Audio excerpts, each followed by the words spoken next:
Hey, and welcome back to Kayla J's Gospel Hour right here on WURD 96.1 FM, 900 AM, streaming live at wordradio.com. Folks, you already know it's the road to the 28th on the 28th. That's right. It's still my birthday month and we still rocking and rolling. And I told you, we're having conversations that are near and dear to my heart with people who I love. And I couldn't keep this birthday flow going without bringing back Jenn T. Listen, you were here when we started talking about fashion in the church. Y'all were here. I know you were because you called me about it. You DM'd me about it. So we brought her back to talk about Black pageantry. If you watch the docu-series, The Black Church on PBS, they talked about it a little bit. So we're going to take a deep dive into it right here with my sister and friend, Jenn. Hey, how you doing? It's so good to be back here. So thank you so much for having me. And, and I'm loving your outfit. I'm loving the fit. I'm loving the KJGH church, t-shirt. Listen, I love it. I love it. I love it. I love it. So I'm just giving you all hat vibes and, and glasses and earring vibes today. So it's fine. You're still fabulous. You're still fabulous. You're still fabulous. Of course, before we do a deep dive, do have to do a wellness check with you with all that's going on, COVID shots coming out. How are you doing? So I'm doing well, I will say. This past week, a near and dear associate of mine did pass away. And so that really hit really hard, I will say. And so I really had to take some time out for me this weekend. And so I canceled everything on my schedule. And believe it or not, my schedule is busier. Now we're in this virtual nature than it was in person. And so I had to tell everyone, I had to put up some boundaries and say, I can't do it. I can't do it. I can't do it. Listen, Kayla, I gave no without a response, without an explanation. Okay. No, I can't. Sorry. Right. I didn't even say sorry. Nope. I'm getting out of that. Right. Saying sorry. Nope. I can't. It's just, I can't. And so it was one of the best, most relaxing weekends that I've had since we've been in this quarantine state. And so I just needed to really take some time to reflect and, all of that. And so I came into this week, yesterday, Monday, really excited to start the week and motivated and with a lot of energy because I took that time. So for everyone out there, make sure you do the necessary self-care. It is okay to refuel, and especially to our Black women. Okay, heart disease is one of the leading causes of death for Black women. And so what does that mean? That means that we can stress about things. We can't stress about things that we can't control. We can't, make someone else's reality. We can't do those things. So make sure that we're taking those self-care. We're taking we're taking care of ourselves. So, but that's how I'm doing. So I'm doing a lot better this week. That's great. I'm happy to hear that. I'm also happy to hear that ours was a yes and not a no, even though I certainly do understand the no. You're funny. I got you. So let's dive right in and talk about, this Black pageantry. As I mentioned, the PBS docuseries, The Black Church, aired a few weeks ago. Did you see it? Oh, absolutely. I saw it. So let me tell you the funny story behind that.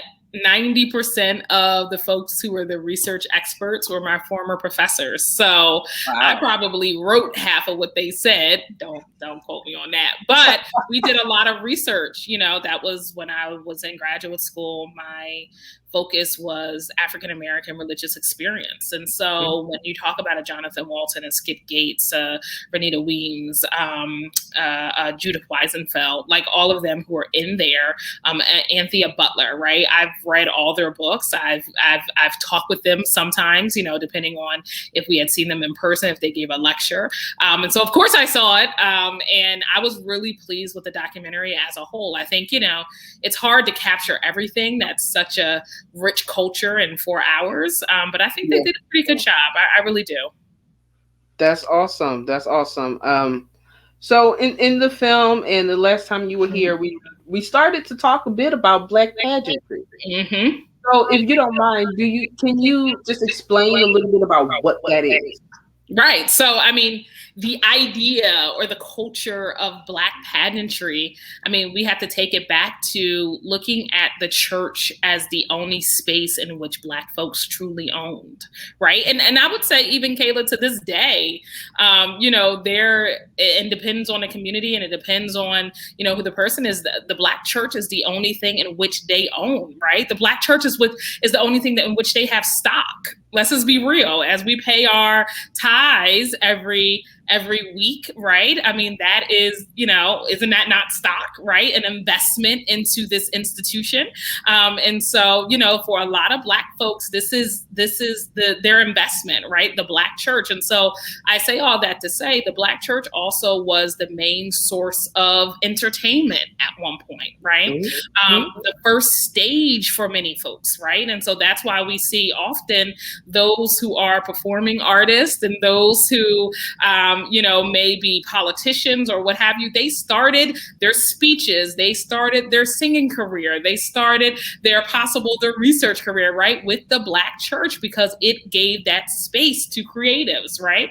And so when we see that, definitely you also see the performance piece. Right. When you have a stage, you got a performance, right?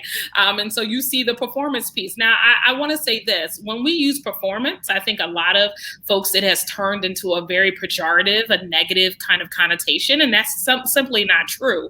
Performance, we perform every day, right? We perform from going to work to being with our families, so performance is not synonymous with fake or with disingenuous, right? It is what our being is, right? It's how we express ourselves. That is indeed performance. And so when we come into a church house where you have a stage like a pulpit, that calls for what? Performance. And performance, to do it well, to do performance well, right? You have to have an element of pageantry, right? And pageantry is simply just something that is a little bit over the top. It's a little bit extra, right? But again, when going back to that conversation about clothing, when you have your body is the only thing that you own as a Black person, why not make it look good? Right. Mm-hmm. I always think about that scene in Django. I don't know if you've ever seen the movie Django on. Yes. But the scene where, my man Jamie Foxx had the opportunity to pick out any outfit, and he picked out the most adorned, gaudy thing, right? But again, It goes back to, even in that state, his body was the only thing he owned, right? So why not make it look extra fabulous? Why not make it, have the extra tassels and the sparkle and things? That's all of that comes back into play, even in today's modern church, right? And so the pageantry of it all, just like a parade or any other sacred thing, is the whole performance of this, right? It's the whole performance of, and it's how it all comes together.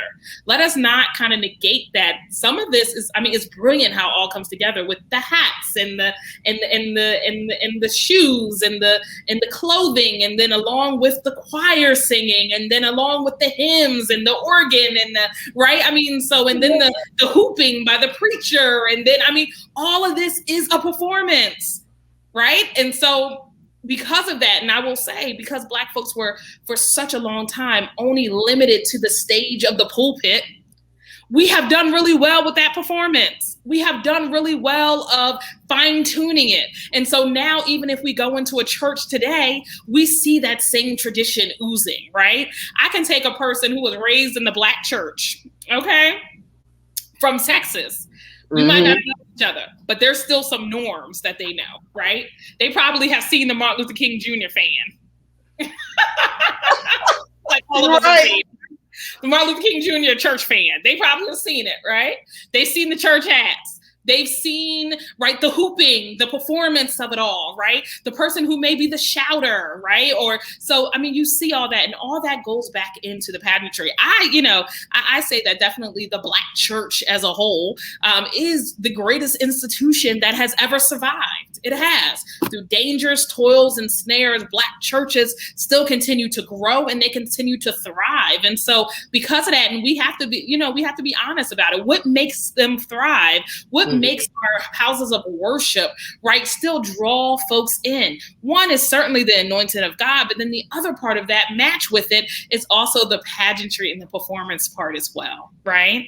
And so because of that, this church, what we see as the Black church is still is thriving and well. And I think that's what, when we look at the documentary, I think that's the main objective that they have, is that we can go back to 1619 and the same things that were reminiscent then, or were existing at that point, even with the new age of what we may call slave religion, it's still existing in today's Black church, and some of those norms are still existing. So I hope I answer your question, sis. But that's the pageantry. Yeah, you certainly broke down pageantry, and for those of you that were confused, I hope you got your understanding of it.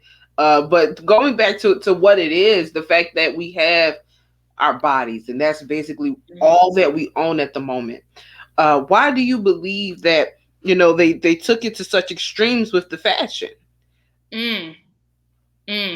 Well, because one thing is, as humans, we're visual, right? And so, I truly believe, let's just think about it. That's why the fitness industry is $1 billion industry, because people like to look good, right? And so when you have it in a church setting and dress, I think you have that component of, wow, this is the only thing I own, I'm going to make it look good, right? But then you also have the other end too, Kayla, right?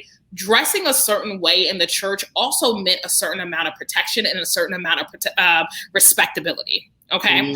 So when you see, the politics of respectability, Evelyn Higginbotham, actually my former professor, who was also in a documentary as well, she talks about this politics of respectability really coming through with Nannie Helen Burroughs, right? And this kind of idea of we have to look respectable. Okay. And so when we think of KJGH, some of, Mother Lizzie Robinson, right? Our other church, our other KJGH mothers as well, and who came through, Mother Coffee, that's Mother Lillian Coffee, right? They often talked about when they did train travel, they wore white. Why did they wear white? Because of the fact it was a point of protection, right? It wasn't just holiness, it was a point of protection, just because if they wore white and they were, they were seen as, very respectable women, they wouldn't be the subject of maybe sexual harassment from white passengers, right? So part of this was the protection of our bodies as well as the display of us owning our bodies, right? And so we see the same thing, Kayla, today, right? I mean, even in the secular world as well, people want to rock on our people for buying Jordans. Yeah. But if my body is the only thing that I own and I can control that, I'm going to buy the Jordans because I can look good, right? Yeah. I can look good. I may not have a home that I have. I may not have a car, but I have my body. And we've always had our bodies. And I think that when it comes off of a history as well, where our bodies were violated, we take extra pride in making sure they look good. And so we always joke about 'twas the night before Easter. Every little girl's nightmare, right? Yes. I come on the stove. I remember those days. That's what I'm saying. You can ask any Black young lady who went to church about that, and they're like, yeah, we know. Now, maybe not modern, obviously, our Gen Zers, maybe not, because natural hair has definitely taken over a lot. And so you don't see that as much. However, I know for me, millennial and down, I'm telling you, it is, yeah. Until church robes became a thing, and then I didn't have to worry about any of that because I was in a church robe. Yeah. And there you go too. Yeah. But everyone can remember that. But again, that's going back to respectability politics, right? You can't go into church with quote unquote nappy hair, right? You have to have your straight hair. You have to have your best for Easter, right? I mean, it's my remembrance that Jesus went into Jerusalem on a donkey. Why are we dressing up and adorning ourselves on Easter, right? Woo! That has to do with, again, going back to Black pageantry. And I love it. I love it. I love the way we even do Black pageantry at HBCUs, where you talk about the marching bands. It comes out of the same tradition, right? Okay. The same tradition of the church. It does, where we see just the performance, even, even in our presentations and, even in a secular world. When you look at a Beyonce, a lot of that rooted comes from that Black pageantry in the church, right? A lot of it comes from that. So it's not too different. And I just absolutely love it, because you know what it shows me too? It also, Black pageantry means Black joy. That despite of, I like that. The in spite of, or despite, right? Or in spite, I would say, I guess that's better grammatically correct, that of everything that is going on, this joy that we have, the world didn't give it, and the world can't take it away. And so I love it. And so you see it, so people will pick on those underserved communities, right? And say, well, why are they doing this and why are they doing that? Because again, this joy that we have, the world didn't give it, the world didn't give it away. So you can't explain it, right? You may not be able to understand it, but this is the joy that we have, right? And so, and that goes along with Black pageantry. So that's great. I really love that. Y'all should hashtag that. Black pageantry is Black joy. I like that. We gonna patent that right here for KJGH.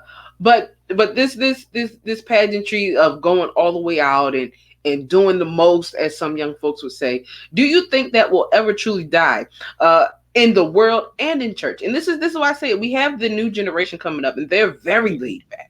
If we look at church, we have the Michael Todds and the John Grays, even Bishop T.D. Jakes is preaching in joggers now, right? Mm-hmm. So will this pageantry, this mindset, do you think that'll forever stay in the Black culture? So I think we have to be really mindful that it does, right? And this is the reason why I say this. It's very much like in the book of Joshua, where, where it was asked of the children of Israel, what do these stones mean, right?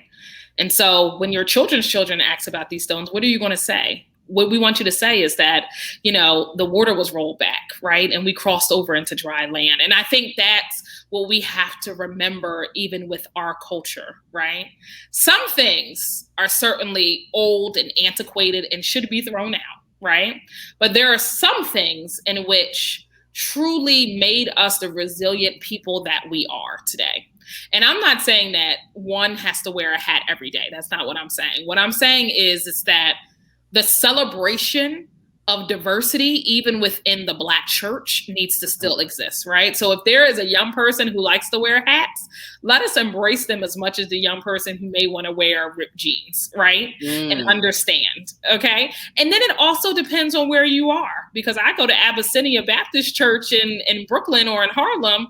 Those sisters are dressing to the nines. You hear me? You would have thought it was 1950s, 1960s. Every Sunday are killing it classy, right? So I think it also depends on where you are. And I know for us in the KJGH church, that still is being kept very alive and well by, I would say, a group of millennials, like myself, like you, Kayla, and like some others who were saying, yeah, we can do, the sweatpants and a pair of J's, but we can also rock the hat too, right? And make it look good.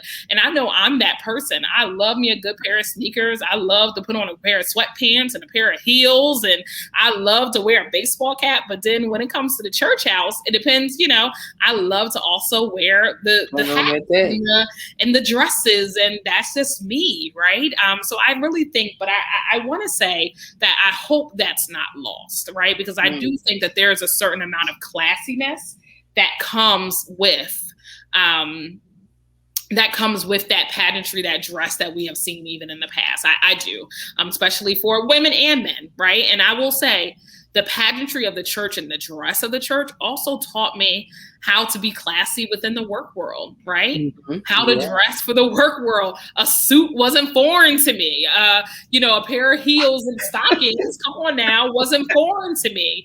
I'm in a sorority where stockings are needed. That a lot of other women were complaining, and I was like, oh, well, I got to do this every Sunday, right? So, I mean, it wasn't that big of a hurdle for me. So I still think it's very much a preparation ground for a lot of what we will encounter in life. So, I'm not saying every Sunday. I get it.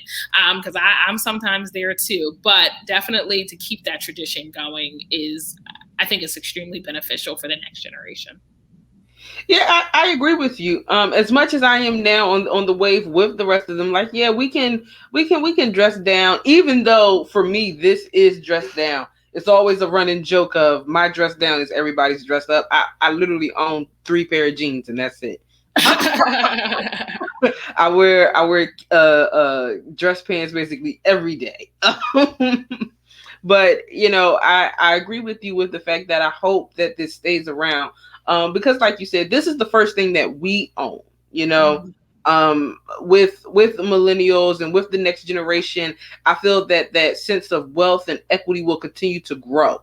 We're trying to buy houses, we're trying to be entrepreneurs, so we're going to put our all into everything, not just our dress, but into everything we do. So I think as time goes forward, the Black pageantry, it'll be here, but it might look a little different. Right. Absolutely. Yeah. And I think it constantly evolves, right? Yeah. I mean, Black pageantry constantly evolves. Some of the things that we see that happened in the church in the 1950s and 1960s is not happening now, right? And so it constantly evolves. And I think, but as long as we continue to evolve with it, and to, again, still embrace some of the old way, I think that will be okay. And like you said, it will look a little different, but I still think that we'll hold on to those precious gems that we need to pass down from generation to generation. So, yeah. Awesome. Taking a step back and looking at it in regards to church, in regards to the fashion aspect of it, just finished up a conversation with professional makeup artist Taria Connor, who is actually an elder in the Lord's Church as well. And we talked about how sometimes those looks can hinder worship. Do you believe that sometimes the pageantry of the service hinders the flow of the Spirit?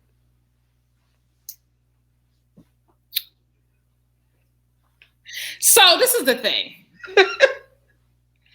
Worship experience is personal. Okay. A worship experience cannot. So I will say this, and I say this all the time. You only get out of something what you put in, right? And so I will say this. Things that are too pageantry, like, so for instance, there are certain music concerts that I go to and I'm like, this ain't nothing but a show, but I'm enjoying it. I don't know whether I'm going to get a shout in or whether I'm just going to enjoy some good singing, but I'm going to enjoy it, right? Mm-hmm. But again, that's a part, whereas I know other folks who go to concerts and it's cool. Whereas with me, I'm a traditional church girl. I like the hymns. I like the anthems. I like the choir selection. I like the announcements. I like the praise and worship. And then I love the preach word, right? So that's me. I can't necessarily get what I'm looking for from just a concert alone, right? But again, that's a personal kind of worship experience that where I know which works for me. So I say all that to say, it really depends on what your preference is, right? Mm-hmm. I've never, and that's why I can only speak from my perspective, because like I said, I've been in situations where I'm like, ooh, this is a whole lot going on in here. But some folks, it works for them. Others, like me, are like, no. This is not working. This is kind of flesh on parade. I'm good, right? You know what I mean? Like those kind of things, right? I'm good. But for others, it does work for them. So I don't think, so for me, I don't think it interferes in corporate worship, right? I guess that's what I'm saying. I don't think it interferes with corporate worship, because worship, again, should be an individual experience and what works for you, if that makes sense. Yeah, no, it makes perfect sense. So do you think that also stifles personal worship? Because I know there's been some days, and I'll be completely transparent where Oh, I was you're talking about like like, when you're I'm good dressed right up, now. it doesn't stifle kind of. I don't Yeah. know. I feel like I praise better when I look good. I do. And I don't know whether it's a certain confidence that I have. And Mm. so I'm being very honest. I don't know whether it's very much the same way. I have noticed that when I take the time in the morning to, I exercise and then I take a shower and then I dress and I have my makeup on and, I'm fully dressed and I'm ready to go for a day of work. I'm actually a lot more productive than I am if I was just to stay in sweats the whole day. So I think for me, it's a mindset. So for me, it's, if I'm dressed up with my big hat and everything, I'm still going to get my worship on, right? Come And on. part of it is because I know that I look good. And so, and knowing that I look good, I have the confidence to really involve myself in the worship. And so that's just me. But again, that's a personal thing. Now, some folks, if your eyelashes falling off and you're too worried about this and too worried about that, then yes, you got to make sure you do come into God's house classy and beautiful, but also comfortable as well. So I give you case in point, my dear sister. I had a pair of Christian Louboutins that were very, very high. That didn't work for me. I will say that. That hindered my worship. Okay. Because I had, just it was the platform, and with them, you have no room for kind of error, right? So if you kind of lean a little bit to the side, you're going like that, and so it made me super self-conscious, and because of that, that hindered worship, right? It's the same thing as to if we get a runner in our stocking, ladies, we're the same way, right? Like if we're focused on that runner, it hinders worship, right? So I think that, for me, when I'm confident and I know I look good and I feel like I'm very put together and I'm good, I have the best worship experience. I do now. But again, I know what works for me too. So that's the other thing too. I know what works for me. I know what shoes work for me. I know, I'm not putting eyelashes on because I can't wear them. Look, check this out. I can't wear my glasses and the eyelashes. So I would have to not, have my glasses on, and then I can't see the preacher and I can't see what's going on with the rest of this, program. And then that's the issue. So yes, I will say if your outfits or your makeup or any of that hinders you or doesn't make you comfortable in worship, you shouldn't be doing that. You listen. I agree with it. You shouldn't, because I've had an experience similar to you where I was like, oh, I know I look good, and I had this nice dress on. I was actually at our KJGH convocation, and I had this bomb dress on, and I was like, oh, this dress is cute, but I didn't think about warmth, and I'm too cold right now to worship. To try to worship. Or, oh, if I lift it up, my skirt is going to just go a little too high right now. And I certainly agree with you. You have to know your limitations. You have to know what works for you. Yeah. Yeah, because there's nothing worse than being uncomfortable in church. But when you figure out what works for you and you nice and comfortable and you look good, child, you fine. You want to have the best worship experience. The best. The best. Our time is quickly coming, but is there anything else you want the people to know about Black pageantry and how it just resonates within our culture?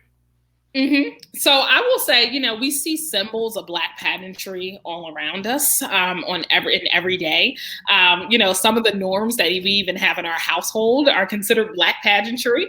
And so, it's that over exuberance kind of nature of things. And so we do it often. And so I really would love people and challenge people to not think of the pageantry or the performance, right? And again, in a negative way. It is indeed what we do every day. Right. And so, and we have gotten it down to such a lock within the Black church that it's still existing, right? That same thing that you can remember your grandmother and your mother kind of talking about with church are a lot of times the same experiences that young people have if they're existing in the same church, right? And part of that has to do with the Black pageantry, of it all. So I think in of itself, it is a culture. And I think that it is a culture that is, rooted within the Black church, and that's something that we really have to take. I think, one, that we can't throw those stones away, right? We got to remember them. We got to hold on to them. We can't throw them away because we think, oh, well, that's not of God, and that's this and that's that. But no. Let's not think about it that way, right? This is what essentially has made us as a people, and I think that needs to be embraced. And I think if we embrace that a little bit more, maybe we can start addressing other issues as well, that are happening possibly within our churches, within, the world. If we really are honest with ourselves about how important Black pageantry actually is, and how we can funnel that into positive performance, right? Right. And so, so Black pageantry certainly is the young, preacher kid who thinks that they can hoop behind, right? The preacher going, well, that can turn into an oratorical skill, right? Why aren't we doing that? And, the young lady who loves to dress up on Sunday, let her dress up, because that can turn into a fashion consultant. We don't know, right? Yeah. And so if we pour into that instead of, I think, rebuking that, I think that we would be better off even with our young people. I totally agree with you there. I think that's great. I'm always one that's trying to look for real life skills within the things that we do for ministry, because that was me. I was the girl that said the welcome every Sunday.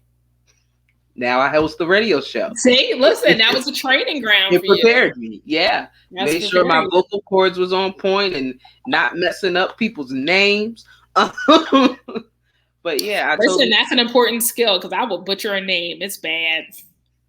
It's bad. It's bad. Let the folks know where they can follow you on all social media if they want to keep up with your latest happenings. No, absolutely. So you can follow me on Instagram at Gentrified, is right there at the bottom of my screen. I think I might have it maybe shown. There you go. At Gentrified. So follow me on Instagram, some great fashion commentary, some great uplifting things. And so, yeah, I mean, I'm all about, again, Black joy. And so let's just remember that Black pageantry equals Black joy, right? I mean, when we see people shouting, and when we see the joy that comes in when someone has on a beautiful hat, and and the preacher hooping, and everyone cheering the preacher on, that is Black joy, right? And remember that Black joy that the world didn't give it, and the world can't take it away. So follow me on Gentrified on Instagram. Follow me at Gentrified on Instagram. Listen, Jen, thank you so much for coming back and for joining me and to continue this conversation. I appreciate you so much. Oh, you're so welcome. And thank you. And you're doing a great work. So thank you. You're doing amazing work. Thank you. Yeah. All right, folks, you heard it right here. Black pageantry equals Black joy. Don't you forget it, okay? You're listening to Kayla J's Gospel Hour right here on WURD. It's time to get back to the music.